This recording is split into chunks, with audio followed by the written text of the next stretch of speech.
Hello and welcome to another installment of Noah's Week 12 Checkoff. We're going to be talking today about different types of fractures and just taking it down the list. So let's get started, shall we?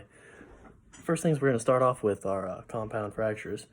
Compound fractures whenever it's broken and it's sticking out. So it'd be like an open fracture, so it's exposed. So like we talked about in the peer review that you probably have already watched by now, like Kevin Ware. Going from that is a comminuted, said that wrong too, a broken bone in multiple places, so it's very, very shattered, very, very bad shape.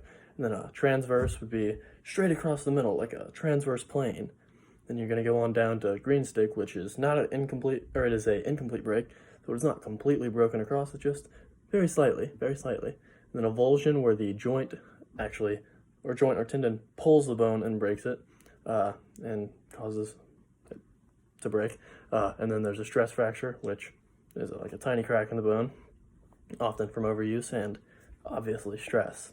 So those are different types of fractures. Then we'll go on into the next part here, possibly. We'll go into, talk about PMS and stuff, but then we can go straight into splints. So for splints and stuff, there's like different types of splints. So there's SAM splints, but we won't really use those or anything like that, like we had just previously talked about. But then there's like vacuum splints for larger areas and most commonly used for like open fractures, which, like we talked about, like compound fracture, stuff like that pretty recently. Then there's traction splints, which are for like lower leg fractures in most cases. So like you're going to use that for a broken femur and other stuff, but like femur especially, large displaced fractures. And then got rigid splints, so that's like fingers, and that's a lot of time it's just a molded plaster you put over to keep the smaller stuff still, so not anything too terribly crazy. And then talk about sprains and strains.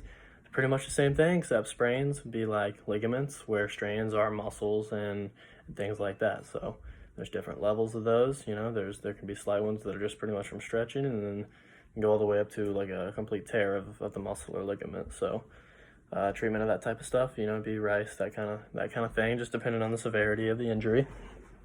And then for immobilization, it's not always required, but it could be required. You never know. Crutch fitting, we once again talked about this too, but you're gonna measure 1 1/2 arm's length of the crutch. That's how long you want it to be. Then you want 2 inches on both sides of the patient, slight bend in the elbow. You want them to have a slight bend about 30 degrees, no more than that. Don't want to go crazy, just 30. And then you want to be able to fit 2 to 3 fingers between the armpit and the top of the crutch. It's going to be very important for that. The weight should be on the hands and not the armpits. That's why you want a little bit of gap there. So just so you know, with using crutches, saying, up with the good, down with the bad. So what that is like when you're going up the stairs, you want to lead with your good foot and step with that first. Obviously, you want to go crutches first. And then going down, still crutches first, but you want to lead with the bad foot and keep the good foot back. And that's how you're going to do it. So if you have any questions, just email me. Thanks for listening.